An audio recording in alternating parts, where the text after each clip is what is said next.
I'm Amber, I'm 28, and a week before my wedding, I overheard my sister planning to humiliate me in front of everyone so my fiancé would leave me at the altar.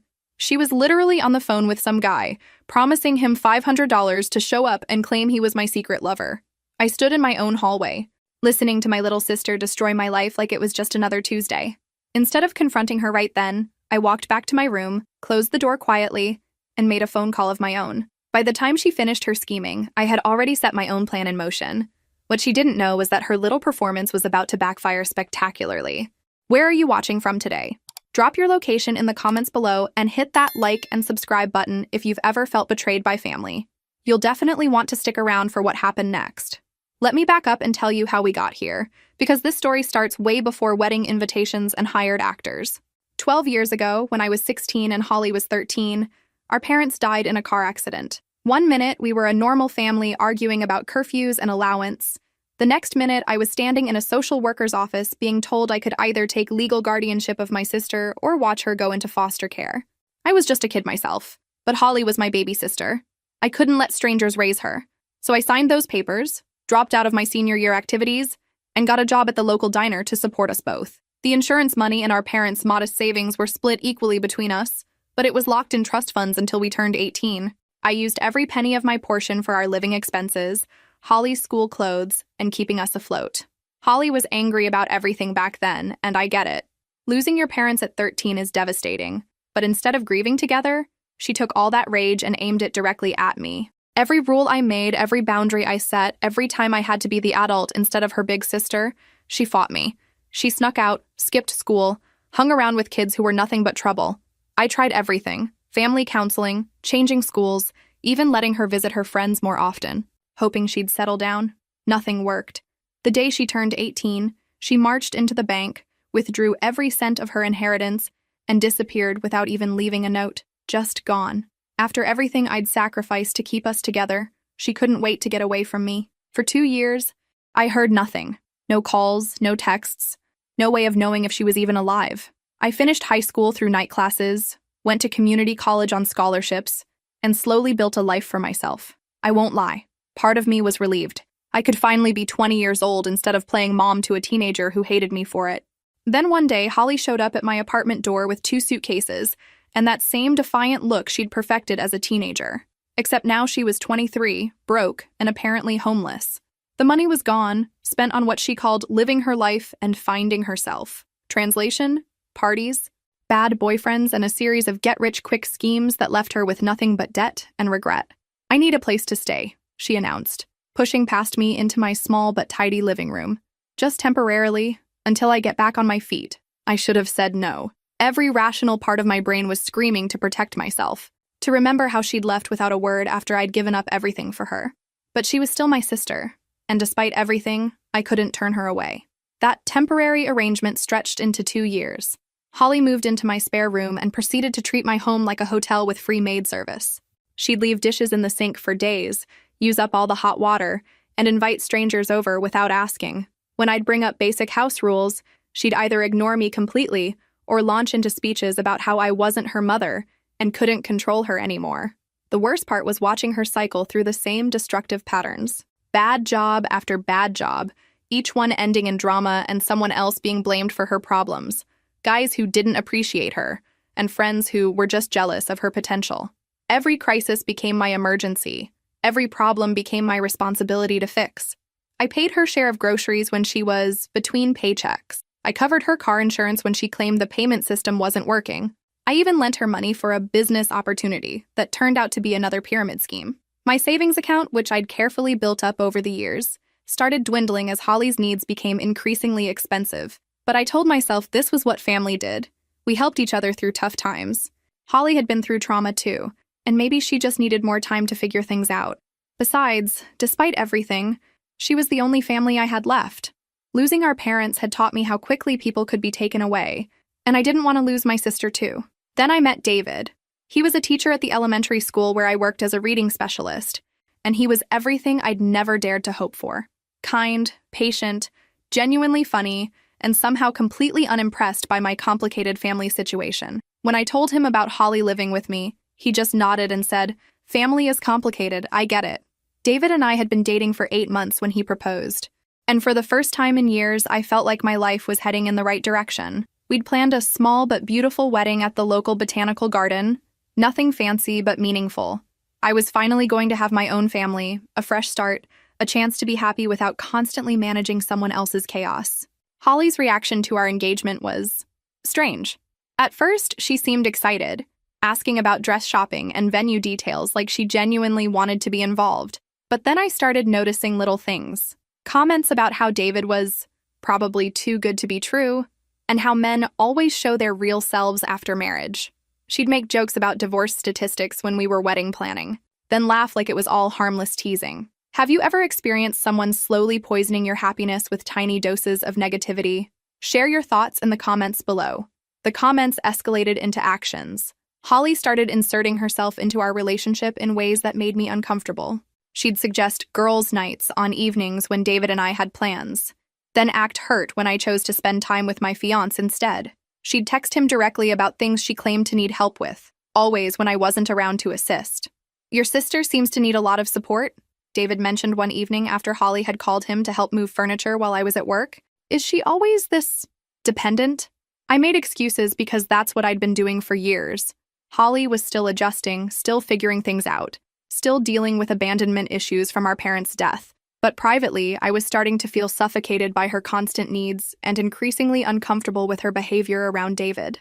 The breaking point should have come when I caught Holly flirting with David at my own engagement party. She was standing too close, laughing too loudly at his stories, and touching his arm every chance she got.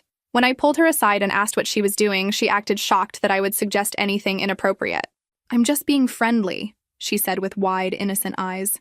"David's going to be my brother-in-law. I want us to get along. Isn't that what you want?" What I wanted was for my sister to respect my relationship and stop making every gathering about her need for attention. But saying that out loud would make me sound petty and jealous, which I'm pretty sure was exactly her goal. Things got worse after the engagement party. Holly started having emergencies that required David's immediate assistance. Her car would break down when I was unavailable. Her apartment key would mysteriously stop working when she needed to retrieve something important. Or she'd need help reaching something on a high shelf that couldn't possibly wait until I got home. Each time, David helped because that's the kind of man he is. He saw my sister in distress and responded with kindness, never questioning whether these situations were genuine emergencies or carefully orchestrated opportunities for Holly to monopolize his time and attention. "She's been through a lot," he'd remind me when I expressed frustration. "Losing her parents so young, then being on her own for years. She probably just wants to feel included in our family. Our family." The phrase should have made me happy, but instead it highlighted my growing fear that Holly was systematically inserting herself into the relationship I'd worked so hard to build. She wasn't trying to be included. She was trying to replace me. The realization hit me fully one evening when I came home from work to find Holly and David cooking dinner together in my kitchen. They were laughing and working in perfect sync. And for a moment, I felt like an intruder in my own home. They looked like a couple, comfortable and natural together in a way that made my stomach clench with jealousy. "Amber!" Holly called cheerfully when she noticed me in the doorway. "David was teaching me how to make that pasta dish you love. I thought it would be nice to surprise you." But it didn't feel like a surprise for me.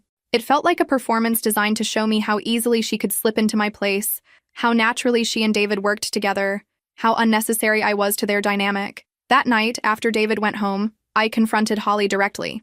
I told her I was uncomfortable with how often she needed his help, how she seemed to be deliberately creating situations that excluded me, and how her behavior was affecting my relationship. "You're being paranoid," she said, but there was something in her eyes that told me she knew exactly what she was doing. "I'm just trying to build a relationship with the man my sister is going to marry. Isn't that normal?" Normal sisters didn't systematically undermine each other's relationships. Normal sisters didn't create fake emergencies to steal their siblings' time and attention. But Holly had never been normal, and I was starting to realize that her behavior wasn't accidental or thoughtless, it was calculated. 3 weeks before the wedding, Holly crossed a line that should have ended everything between us permanently. I came home early from work with a migraine to find her sitting on David's lap in my living room. Not cuddling, exactly, but close enough that they sprang apart when they heard my key in the door. "Amber!" David stood up immediately, his face flushed with what I hoped was embarrassment rather than guilt. "You're home early. Are you feeling okay?" Holly remained seated, smoothing her hair with deliberate casualness. "I was just showing David some photos from when we were kids. He wanted to see what you looked like with braces." The explanation was plausible, the kind of innocent interaction that would be normal between future in-laws.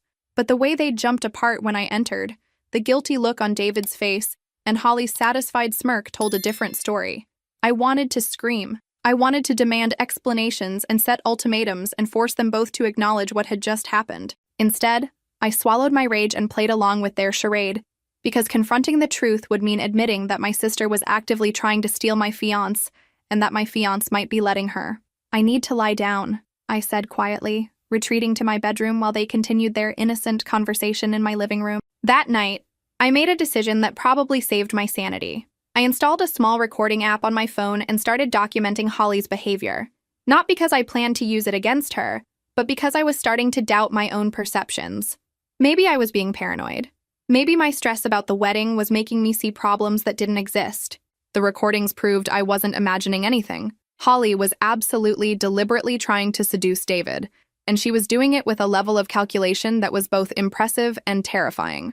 Over the next week, I captured her making suggestive comments when she thought I couldn't hear, accidentally walking out of the bathroom in just a towel when David was visiting, and most damning of all, telling a friend on the phone that she was working on breaking them up before the wedding because David deserved someone more fun and less uptight.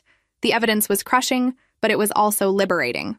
I wasn't losing my mind, and I wasn't being paranoid. My sister was genuinely trying to destroy my relationship, and now I had proof. The final straw came exactly 1 week before our wedding date. I was supposed to be having my final dress fitting, but the seamstress had to reschedule due to a family emergency. Instead of going straight home, I decided to stop by David's apartment to surprise him with takeout from his favorite restaurant. I used my key to let myself in, calling his name as I entered. No response, but I could hear voices coming from his bedroom. My heart started racing as I recognized Holly's distinctive laugh, followed by David's voice, though I couldn't make out the words.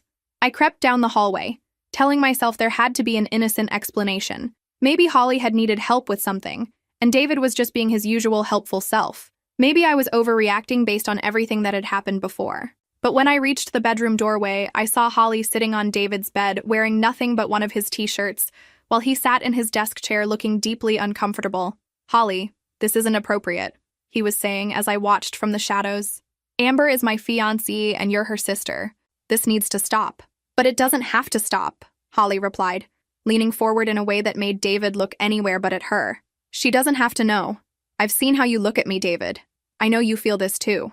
My hands were shaking as I held up my phone, recording every word of what came next.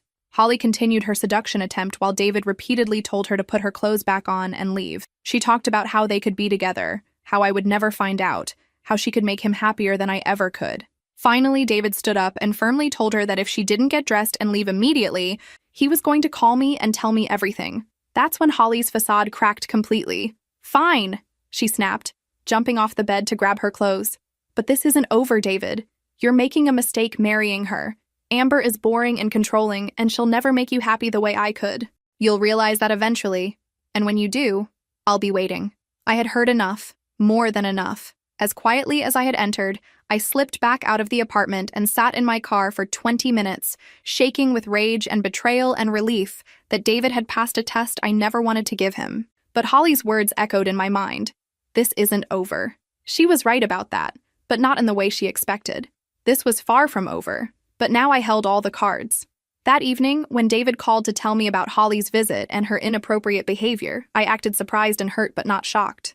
We had a long conversation about boundaries and family dynamics, and he assured me that he would never betray my trust or let Holly come between us.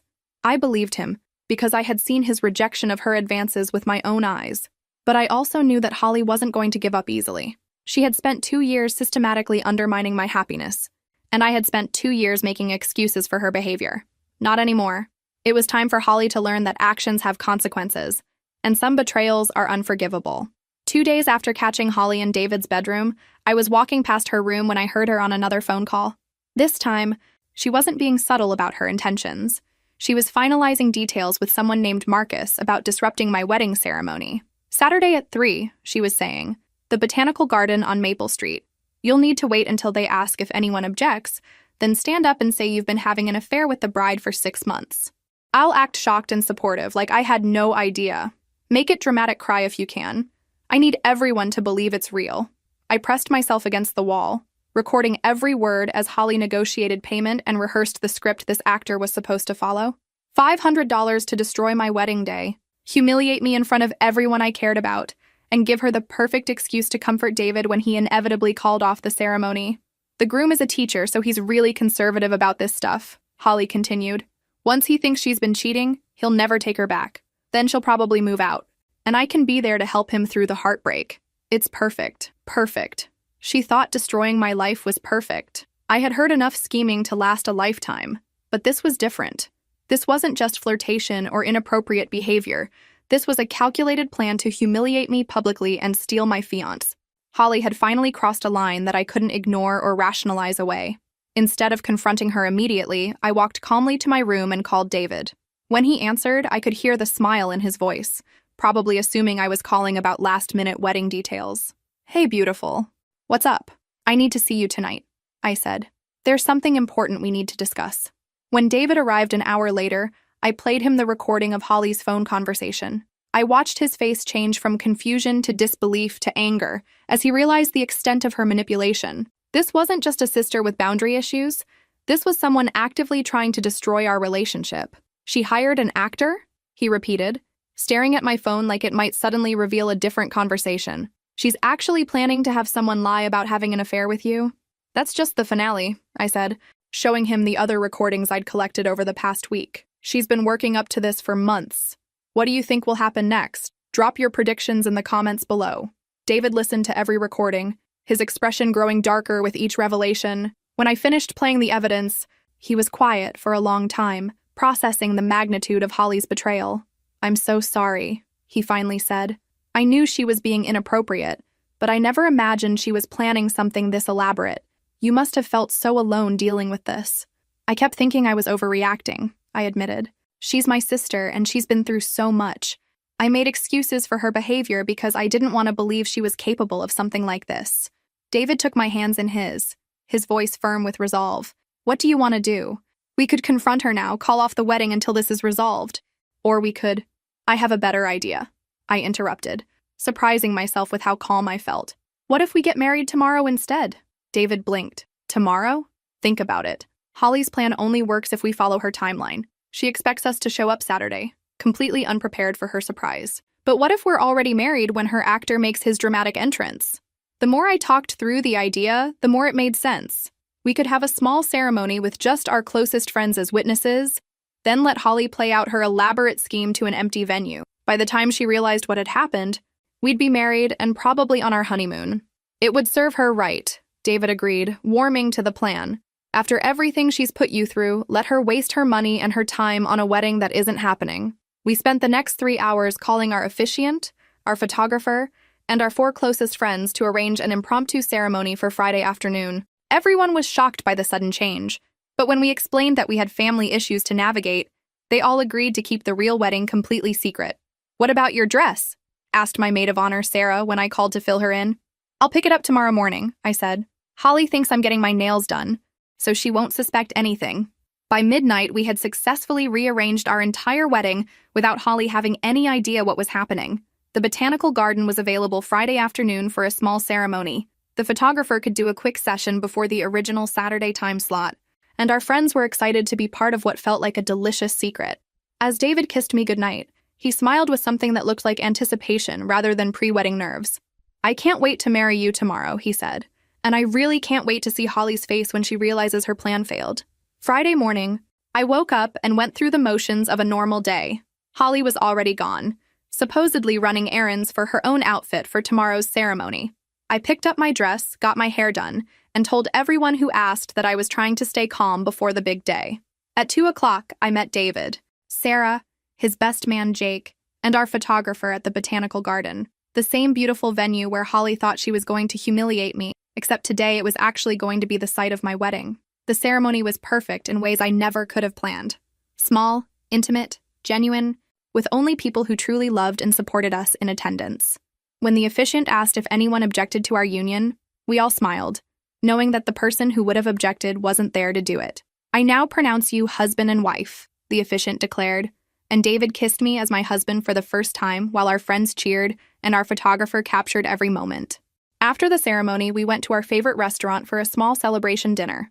I felt lighter than I had in months, married to the man I loved and finally free from Holly's manipulation. We toasted to our new marriage and to the fact that Holly's elaborate plan was going to backfire spectacularly. "Are you nervous about tomorrow?" Sarah asked as we shared dessert. "About the confrontation, I mean?" "Not anymore," I realized as I said it. I've spent 2 years walking on eggshells around Holly, trying to manage her emotions and fix her problems. Tomorrow, she'll finally face the consequences of her choices. David squeezed my hand under the table. "We're in this together now," he reminded me. "Whatever happens with Holly, you're not dealing with it alone anymore." That evening, we checked into a hotel under David's name, planning to spend our wedding night actually celebrating instead of worrying about Holly's schemes. I turned off my phone after texting Sarah to let me know if anything interesting happened at the house. For the first time in years, I fell asleep feeling completely peaceful. Holly could execute her plan perfectly, and it wouldn't matter because I was already married to David and completely done with her manipulative games.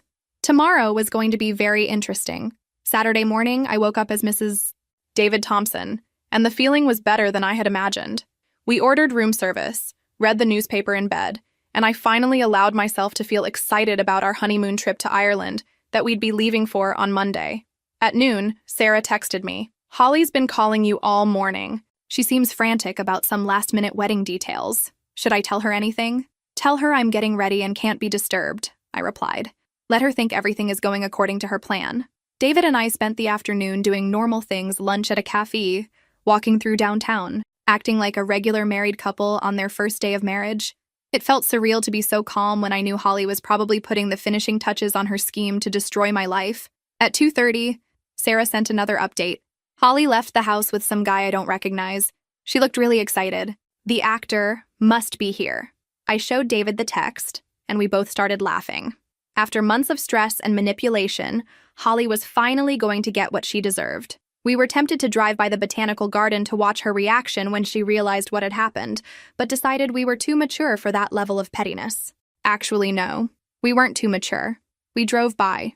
From across the street, we could see a small crowd gathered at the garden entrance, our wedding guests, arriving for a ceremony that wasn't going to happen. Holly was there in a stunning blue dress, playing the role of supportive sister perfectly, greeting everyone with hugs and excitement about the wedding. "She's really committed to this performance," David observed as we watched her direct people toward the ceremony space. "She always was dramatic," I replied, feeling surprisingly detached from the scene. Even as a kid, everything had to be a production. At exactly 3 o'clock, Holly's phone started ringing.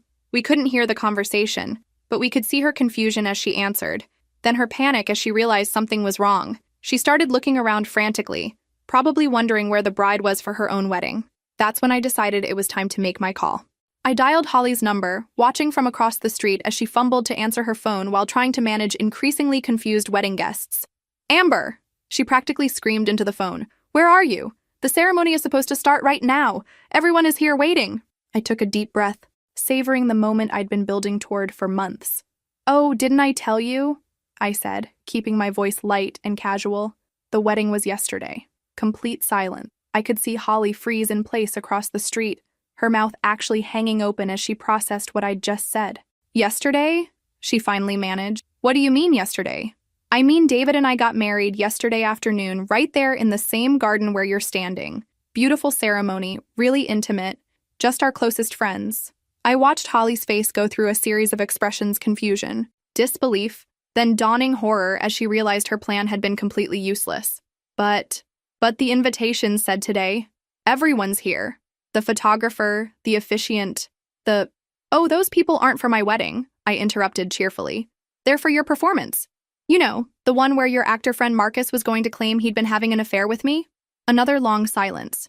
Holly's face had gone completely white. "I don't know what you're talking about," she said, but her voice was shaking. "Really? Because I have recordings of your phone calls planning the whole thing. Pretty elaborate scheme, Holly.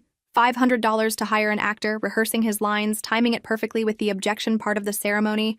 Very thorough." I could see Holly looking around desperately, probably trying to figure out how to salvage her plan, or at least minimize the damage. "Marcus is there somewhere, isn't he?" I continued, probably confused about why the ceremony hasn't started. "You should probably call him off before he creates a scene for nothing." "Amber, please," Holly's voice cracked. "Can we talk about this? I can explain." "Actually, we can't," I said, and I meant it. I'm done, Holly, completely done. David and I are married, we're happy, and we're moving on with our lives. Without you. You can't just cut me out. I'm your sister. You stopped being my sister the moment you decided to try to destroy my wedding. Family doesn't do what you've been doing, Holly. Family doesn't hire actors to humiliate each other in public. I could hear Holly starting to cry, but for the first time in my life, her tears didn't make me want to fix everything for her. Instead, I felt nothing but relief that this conversation was finally happening. I was trying to protect you, she said through her sobs. David isn't right for you. I could see things you couldn't see. I was trying to save you from making a mistake. By sleeping with him? By hiring someone to lie about me? That's protection? I never slept with him. He rejected me every time I tried. I thought maybe if you saw that, he didn't really want you. Holly, stop. I cut her off before she could dig herself deeper. I know exactly what you were doing because I've been recording your phone calls for weeks. I know about every scheme, every manipulation, every attempt to break us up. I have evidence of all of it. The line went quiet except for Holly's crying. Here's what's going to happen, I continued, my voice steady and calm. David and I are leaving for our honeymoon on Monday. When we get back, your stuff needs to be out of my house. All of it. I'll leave your things with Sarah, and after that, we're done. Where am I supposed to go? That's not my problem anymore. You're 25 years old, Holly. Figure it out. But I don't have anywhere. You should have thought about that before you decided to try to ruin my life. Actions have consequences, and these are yours. I looked across the street at Holly, still standing in her blue dress among our confused wedding guests, and felt something I'd never experienced before when it came to my sister, complete indifference to her problems. Goodbye, Holly, I said, and hung up the phone. David wrapped his arms around me as we watched Holly try to explain to our guests why there was no wedding happening. Some people left immediately, obviously annoyed at the wasted time. Others stayed to comfort Holly, who was now sobbing dramatically about family betrayal and abandonment. How do you feel? David asked as we walked back to our car. Free, I said, and meant it completely. For the first time since I was 16 years old, I feel completely free. We drove back to our hotel, ordered champagne from room service, and spent the evening planning our honeymoon activities instead of managing Holly's crisis. No emergency phone calls, no manipulation, no walking on eggshells around someone else's emotions. 2 weeks later, we returned from Ireland to find that Holly had moved out, taking only her personal belongings and leaving behind the spare key I'd given her 2 years earlier. Sarah reported that Holly had spent several days calling mutual friends and family members, trying to get them to convince me to forgive her and let her move back in. Everyone who knew our history told her the same thing. She'd made her choice, and now she had to live with it.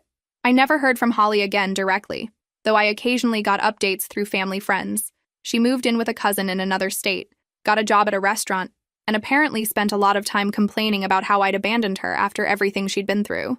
5 years later, David and I have a beautiful marriage, a house we bought together, and a life free from constant drama and manipulation. Sometimes people ask if I miss having a sister, and the honest answer is no. I miss the sister I thought I had when we were kids, but I don't miss the person Holly became. If this story resonated with you, make sure to like and subscribe for more stories about family drama and setting boundaries.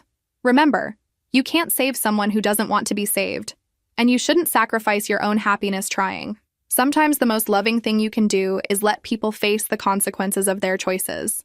Thank you for listening, and remember, family isn't just about blood. It's about the people who truly support your happiness and growth, not the ones who try to tear you down.